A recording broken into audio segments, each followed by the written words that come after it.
ایک اقلیت انسانوں کی ایسی ہوتی ہے جن کے لیے میں دو لفظ اب استعمال کر رہا ہوں، ذہین اور حساس۔ ذہین اور حساس لوگوں میں قبض اور بسط کی کیفیت، یہ مختلف سائیکلز ہیں جو آتی رہتی ہیں۔ کبھی طبیعت میں پشمردگی ہے، دل بجھا ہوا سا ہے، کچھ نا امیدی سی ہے، خود اپنے اوپر اعتماد کی کمی محسوس ہو رہی ہے، مجھ میں صلاحیت نہیں ہے، میں کچھ نہیں کر سکتا، اب تک جو کچھ کیا اس کا بھی ہے، امنگ بھی ہے، امید بھی ہے، روشن پہلو نظر آ رہے ہیں۔ قبض کی کیفیت میں تاریک پہلو نظر آتے ہیں، مایوسی کے پہلو نظر آتے ہیں، پیسیمزم کی کیفیت، اور یہ جو بسط کی کیفیت ہے اس میں روشن پہلو۔ دیکھو یہ بھی تو ہے نا، آخر یہ بھی تو ہوا ہے، اور بھی ہو سکتا ہے، آخر اب تک میں نے یہ کام بھی تو کر لیا، آگے بھی مشکل آسان ہو سکتی ہے۔ یہ دو کیفیات ہیں قبض اور بسط کی، جن کو کہ صوفیاء کرام نے یہ اصطلاحات، یہ عنوان دیے، قبض اور بسط۔ جتنی انسان کے اندر حساسیت کی کیفیت زیادہ ہوگی، ذہانت زیادہ ہوگی، اتنا ہی یہ جو ویوز ہیں اس کی ایمپلیٹیوڈ زیادہ ہوتی ہے۔ کم ذہین انسان ہے، کم حساس ہے، آئیں گے تو صحیح ہے، لیکن یہ کہ وہ ویو جو ہے اس کا ایمپلیٹیوڈ جو ہے اس کے اندر اوپر اور نیچے کی کیفیت زیادہ نہیں ہوگی۔ لیکن جتنا یہ معاملہ بڑھتا ہے یہ جو ویو ہے اس کی ایمپلیٹیوڈ بڑھتا چلا جاتا ہے۔ لیکن نارمل انسان کا معاملہ یہ ہے کہ یہ حدود کے اندر رہے، اسی کی ایک کیفیت جو ہے ایب نارمل جب ہو جاتا ہے، یہی ہے جو جدید ہماری جو سائیکولوجیکل میڈیسن ہے اس میں اسے مینیکس ڈپریسو سائیکوسس کہا جاتا ہے۔ مایوسی ہوئی تو اتنی ہوئی کہ جیسے کمر ٹوٹ کر رہ گئی، اور اسی ڈپریشن میں ہوتی ہیں خودکشیاں، خودکشی کر جاتا ہے ڈپریشن۔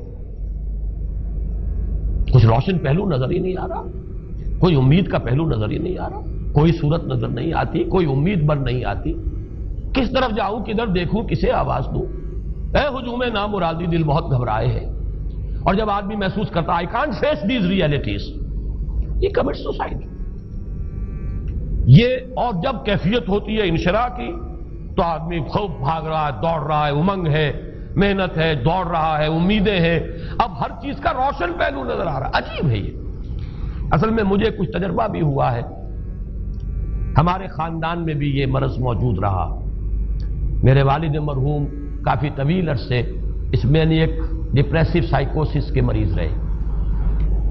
کچھ ہوتا ہے یہ معاملہ، ویسے بھی شاید ہمارا خاندان جو ہے اس کیٹیگری میں آتا ہے جس میں ذہانت نسبتاً کچھ زیادہ ہے، حساسیت بھی نسبتاً کچھ زیادہ ہے۔ یہ دوسری بات ہے کہ کوئی شخص جو ہے یہ فلسفے کے طور پر اختیار کر لے کہ اپنے آپ کو ڈھیٹ بنا لینا ہے، یہ فلسفہ بھی بن سکتا ہے۔ لیکن یہ ہے کہ اگر آدمی چھوڑ دے اپنی طبیعت کو تو یہ دونوں کیفیات آتی ہیں۔ انہی کیفیات میں اگر یہ جو اپورڈ اینڈ ڈاؤنورڈ موومنٹ ہے یہ ایک حد سے نکل جائے تو یہ بیماری ہے مینیک سائیکوسس، مینیک ڈپریسو سائیکوسس۔ اس میں جب آدمی ہوتا ہے وہ اپر کیفیت میں تو اس کے اندر بڑی عظیمت ہے، روشنی ہے، امید ہے، لوگوں سے گفتگو کر رہا ہے، ہنس بول رہا ہے، خوب جو ہے محفل کے اندر، اب وہ محفل میں اسے دلچسپی محسوس ہو رہی ہے اور اسے ہر چیز کا روشن پہلو نظر آ رہا ہے، خود اپنے وجود کا بھی روشن پہلو، دوسروں کے وجود کا بھی، دوسروں کی بات میں سے بھی وہ اچھا پہلو تلاش کریں گے، وہ برا پہلو تلاش نہیں کریں گے۔ جب دوسری کیفیت ہے ڈپریشن کی، ہر ایک کی بات میں کوئی برائی نظر آئے گی، کوئی اس کی نیت کا فطور ہے، کوئی فساد ہے، کوئی یہ جو ہے بدنیتی کے ساتھ یہ بات کر رہا ہے، کوئی خیر کہیں ہے ہی نہیں، برائی ہی برائی ہے، مایوسی ہی مایوسی ہے، بدلی ہی بدلی۔ یہ ہے در حقیقت وہ کیفیت، اس کو غالب نے بہترین انداز میں تعبیر کیا ہے۔ ذہین اور حساس انسانوں میں ان کی جو ترقی ہے وہ انہی مراحل سے ہو کر گزرتی ہے، اور ہر ڈپریشن کے بعد، ڈپریشن میں اس سینس میں استعمال نہیں کر رہا یعنی بیماری کی حد تک پہنچنے والی ڈپریشن نہیں، صرف قبض کی حد تک پہنچنے والا معاملہ۔ ہر قبض کے بعد جب بسط آتا ہے تو آگے ترقی ہوتی ہے، جس کو آپ کہتے ہیں بائی لیپس اینڈ باؤنڈس، آدمی جو ہے چھلانگ لگاتا ہے، گویا کہ ایک درجہ جو پہلے تھا اس سے آگے درجہ انسان کا جو ہے اس سے بلندر پوزیشن پر انسان پہنچتا ہے. ہر قبض کے بعد جو نیا بست آتا ہے وہ ایک نئی کیفیت، نئی شان، نئی بلندی، نئی رفعت لے کر آتا ہے. اس کو غالب نے تعبیر کیا ہے بہت خوبصورت انداز ہے.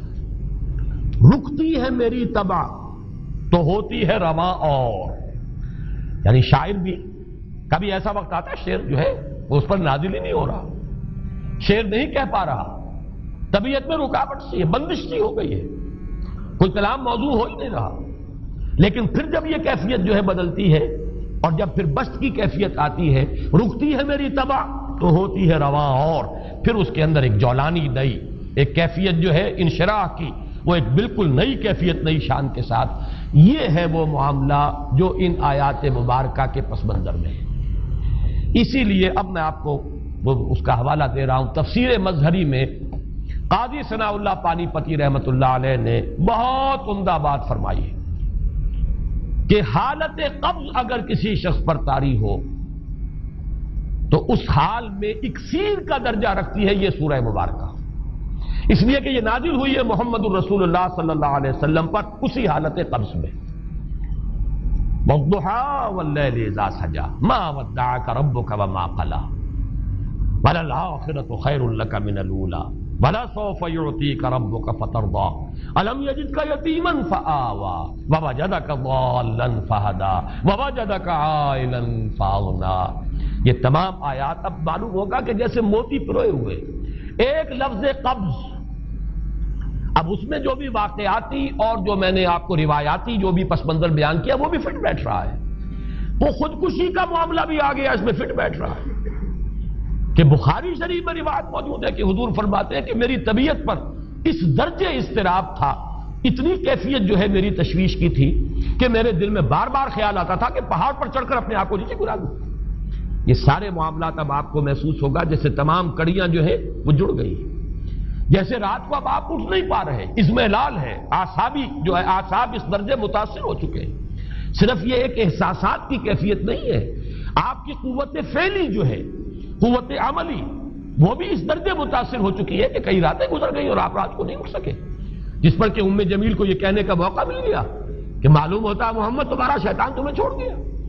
اب یہ جملہ اپنی جگہ پر اس کی کاٹ ہے یقیناً اس سے یضیق صدرک بما یقولون، لیکن وہ کیفیت جس کی وجہ سے یہ جملہ آیا ہے اس پر نگاہ دوڑائیے، اس پر نگاہ کو مرکوز کریں گے تو معلوم ہوگا ایک لفظ قبض، یہ قبض کی ایک کیفیت تھی. اس قبضی کی کیفیت کا ایک مظہر یہ ہے کیونکہ یہ بھی تو در حقیقت قلب مبارک جو ہے محمد الرسول اللہ صلی اللہ علیہ وسلم کا، اسی پر تو وحی کا نزول ہوتا تھا.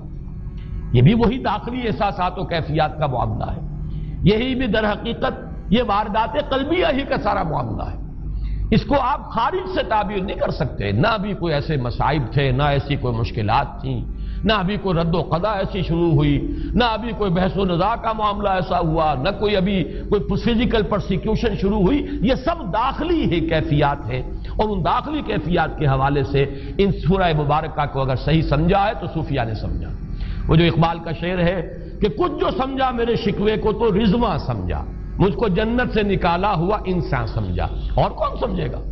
وہ تو سمجھے گا کہ دکھے ہوئے وہ دل کی صدا ہے. وہ کیا ہے جو اقبال کی وہ ایک نظم ہے پرندے کی فریاد، گانا اسے سمجھ کر خوش ہونا سننے والے.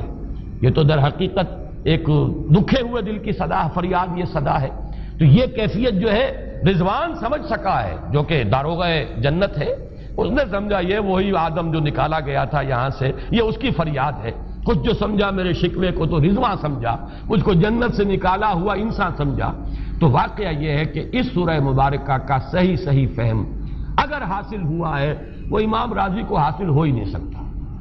وہ عقل اور منطق کی گتھیاں سلجھانے والے آدمی ہیں، اپنی جگہ ان کی کنٹریبیوشن بہت.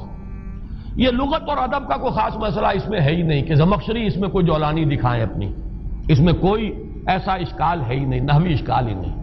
لیکن یہ واردات قلبیہ کا معاملہ ہے، احساسات باطنی کا معاملہ ہے، یہ نفسیات انسانی کا معاملہ ہے. اور اس کو وہی سمجھ سکتے ہیں کہ جو ماہرین علم نفس ہیں، اور وہ ہیں صوفیاء کرام ہمارے ہاں، جن کا وہ ذوق ہے باطنی کیفیات و احساسات، جن کا موضوع ہے کہ یہ در حقیقت حالت قبض کی کیفیت ہے.